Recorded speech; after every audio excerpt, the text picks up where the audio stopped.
It just never ended. My God, was this boring. I was constantly cycling one movement break, and it was painful. Some fine spots, but they repeated to oblivion to get that cheap pop to a crowd that was so easy to please. They gave 0 fucks for half of the match. This is the highest rated match of the night. So any of the bad reviews here are in such bad faith, it's unbelievable. I assume that a lot of people who don't normally watch AEW tuned into this episode, and we're going to talk about that. Don't worry, guys.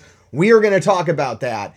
But first, I just want to point out what a great fucking match this was to everybody that might have been watching AEW and just not paying attention or not realizing what good wrestling is when it's right in front of you. Holy shit.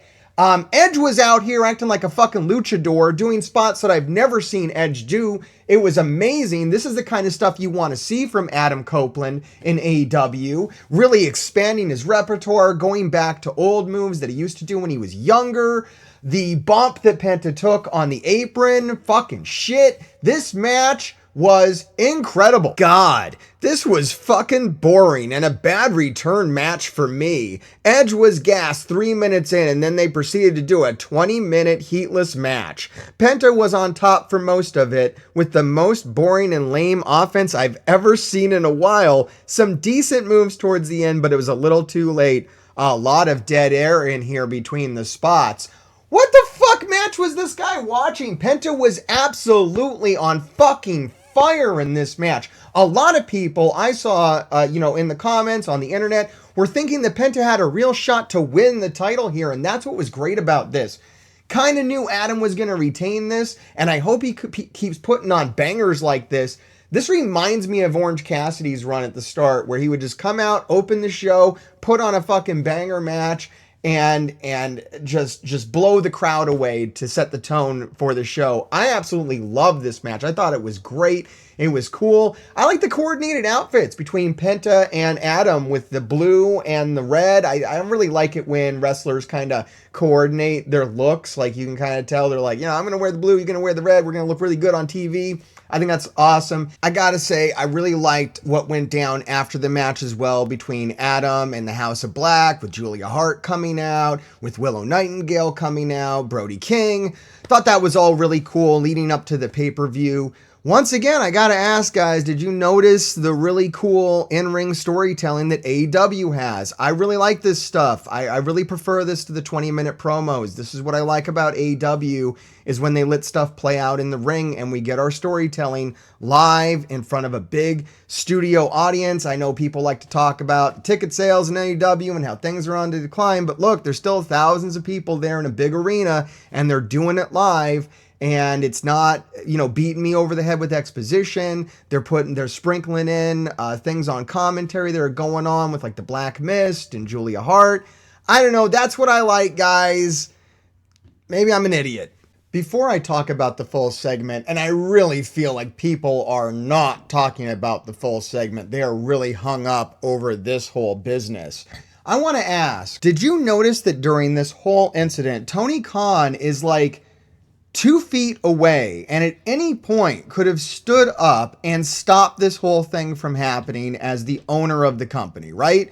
Like, why is no one pointing that out? Why is it either CM Punk is some kind of devil, is going to murder everybody in the backstage and should be put in jail for this, or that, AEW is stupid for airing this, seem to be like the two main talking points. And nobody's really just pointing out what the hell is wrong with Tony Khan for not just standing up and saying, hey guys, can someone separate them? Can you not do this right now? We're about to have a big show. Don't you have a match, CM Punk? CM Punk had told Tony Khan numerous times that he wanted him to interject in between him and Jack Perry. So when you saw this happening and it was clearly getting heated, why didn't Tony Khan say anything? I don't blame CM Punk. I don't blame Jack Perry. I don't blame anybody else. The blame for this whole incident goes on Tony Khan. I feel he handled this very, very poorly. I don't often criticize Tony Khan. A lot of people say I'm too positive towards him, but look, clearly this was an instance where he just dropped the ball in a huge and utterly catastrophic way. There's this rumor that I'm afraid of the grind. But seeing as the guy that said it is only in the position he is in because he was grinding on the boss's daughter, you are in no position to tell me what the grind is all about, my friend, because you have no idea what I fight for. Will Ospreay telling Triple H to kiss his ass might be one of my most favorite Dynamite moments ever in the history of time. Holy shit, was that fire. There's a lot of discourse, tribalist this, tribalist that. Don't we all just love wrestling? Nah, fuck all that shit, guys. I remember the 90s. I remember the late night, the wrestling wars. And what I enjoyed about it was the barbs back and forth and wrestlers trading sides and talking shit about each other. That's what's fun. I'm sorry. It's fucking fun. I don't care. And I'm not going to apologize for it. I'm not going to sit here and be like, no, guys, we should just all love wrestling. I love wrestlers, okay? As far as, billionaires, executives, companies, I think they should fight all the fucking time. I think they should have it out in the goddamn street. I enjoy watching that. As a poor person, I enjoy watching rich people go at each other's throats. It's fucking fun for me. Please save the people in this match from Chris Jericho. They all deserve better than this. I don't have confidence that Hook will come out better for this partnership with Chris Jericho. Lee Moriarty deserves better. In fact, I'm pretty sure AEW has grown beyond the need for Chris Jericho. And I think that AEW needs a different Chris Jericho. We just want original Chris Jericho. Please play Judas, Chris Jericho. Just play Judas, man. Come out.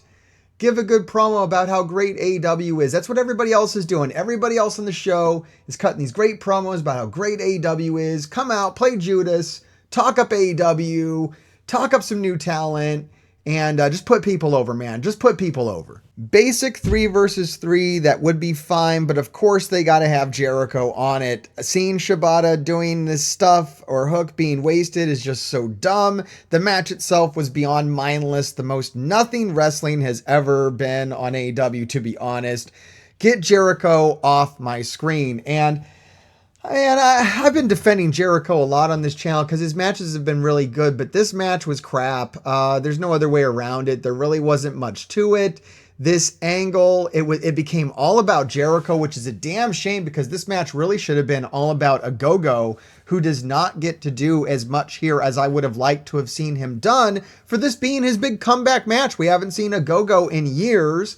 So it would have been cool to see him do more and be more focused on and just have a good match between him and the other guys involved here. Get some time with Jericho. Get some time with, Shibata and Hook. I don't know, man. I don't even understand what Jericho is doing. We're not going to understand until next week. So now we're all thinking about Jericho. Why the fuck are we always thinking about Jericho? There's so many other guys involved in this that I want to think about more than Jericho. I want to think about Hook. I want to think about Shibata. I want to think about a Go-Go. I like Lee Moriarty. Shane Taylor's cool. Jericho, what are you doing, man? But that's just what I think. I really do want to know what you guys think about all this. This was a very intense Dynamite for a lot of people, especially leading up to it. There's been a lot of discourse around this. I had a real big live stream about it. We go live on this channel every Wednesday at 6 p.m. Eastern Standard Time. And I didn't think they were going to show the footage. Like, let me address that now for all the people that watched that live stream or they were live and, you want to tell me that I'm an idiot. I guess I thought that it would be something else. I didn't think it would be, just so straightforward, which it was. There was an angle involved, but everybody ignored that. And they really just took the footage out of context, or in context, really. The footage was being used out of context on the show.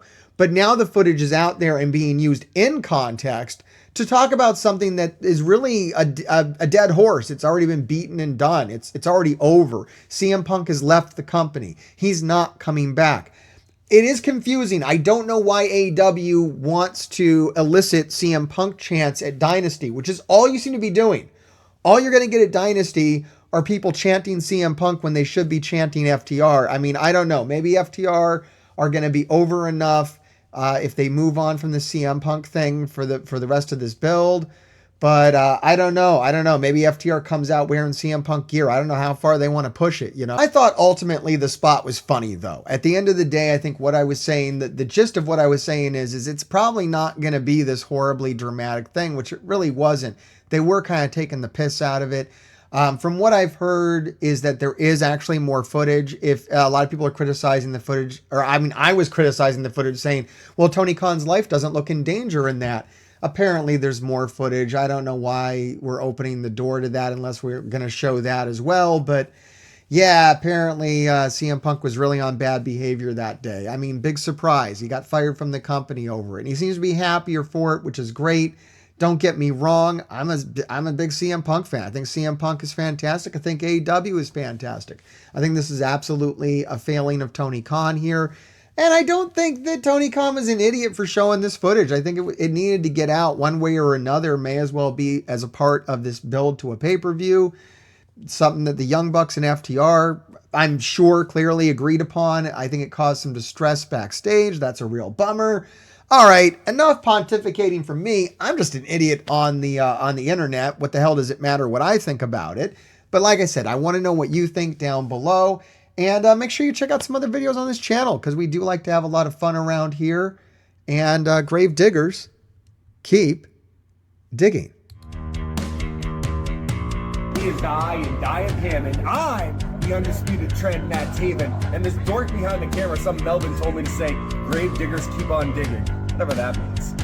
I am AEW wrestler and Ring of Honor tag champ, Mike Bennett. And remember, grave diggers keep digging, but not the monster truck. Even though my son really likes that monster truck, I kind of like Son of a Digger, and so I'm going off on a tangent about monster trucks because my son really loves monster truck, but we're talking about the YouTube channel, so make sure, grave diggers, keep on digging, baby.